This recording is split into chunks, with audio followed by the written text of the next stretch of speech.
Hey, first of all, I'd like to thank the entire staff.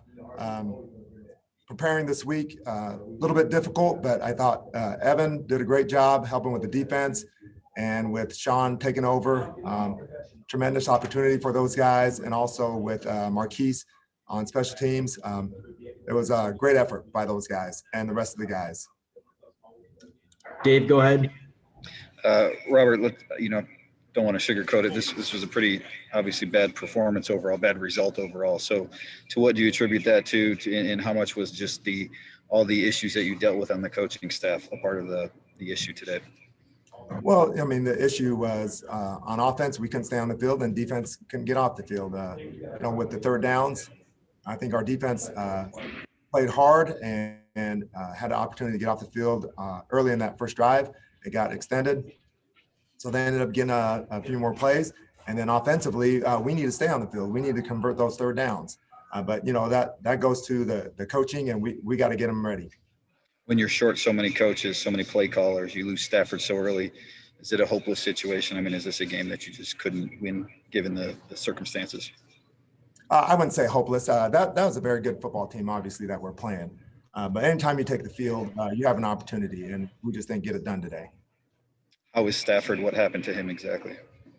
I'm not exactly sure of the exact injury, but it was a lower body injury, and he was deemed out by halftime.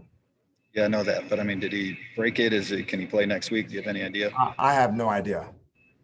And then for you, what was this week like for you? Your first bite of the apple as a head coach, so to speak. Well, really, Bev was still very involved with everything, and really, it was during practice is when I really ran the team, and then also during the game, basically.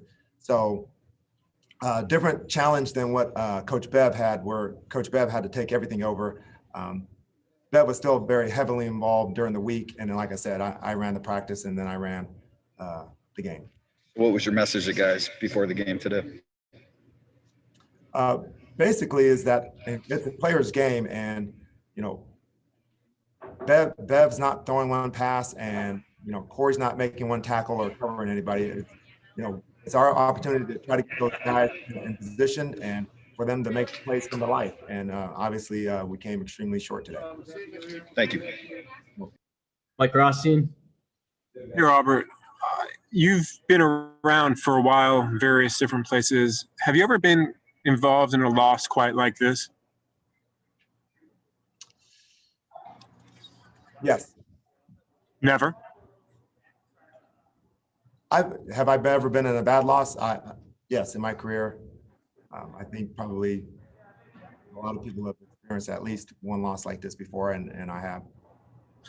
And for you, I mean, at what point do you realize maybe that the defense is in a lot of trouble?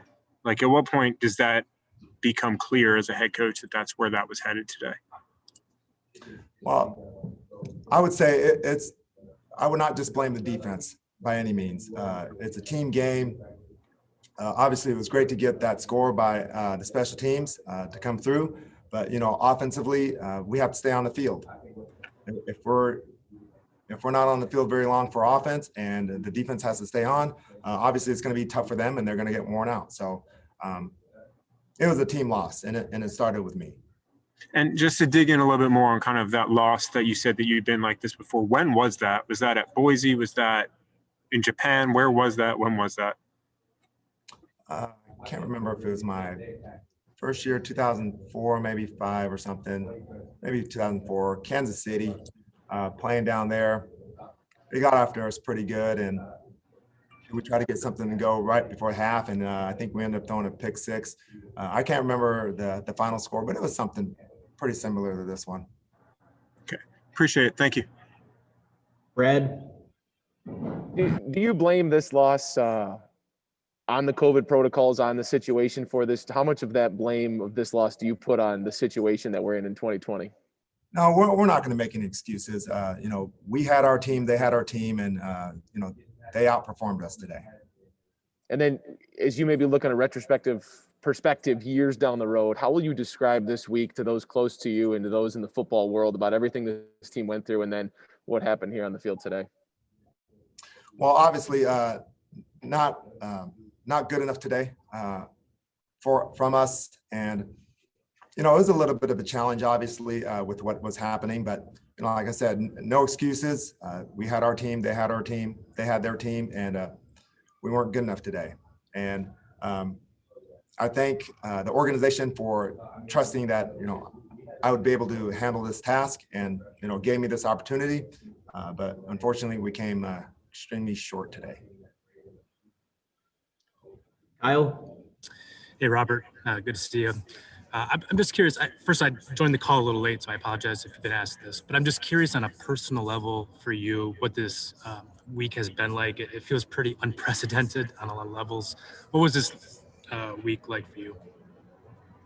Well, it started off with just our normal game planning, and then with what was happening with the protocol, so things were talked about and discussed, and said, hey, we might have an issue with the coaching staff as far as the contact tracing. And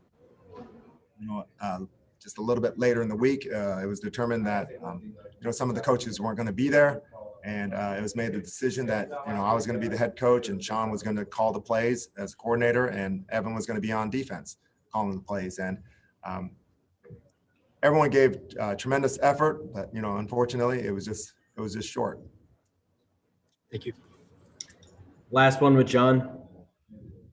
Yeah, Robert, I'm just curious from the offensive side of things. You're an offensive coach, but I'm just curious in regards to the defense. How frustrating is it when one side of the ball simply hasn't met many goals this season when you're an offensive coach? What's the offense's mindset when you see one side of the ball just struggle to that degree? Well, it's all about trying to win the game. So it doesn't matter if we win 50-49 or if we win 2-0. So whatever needs to be done, that's what we want to happen. So if we need to kick a field goal to just win a game by 3-0, then great. If we need to win 50-49, then that's great. We got to take care of our business, and that's how we look at it. I appreciate it. Thank you. Thanks, RP. You're welcome.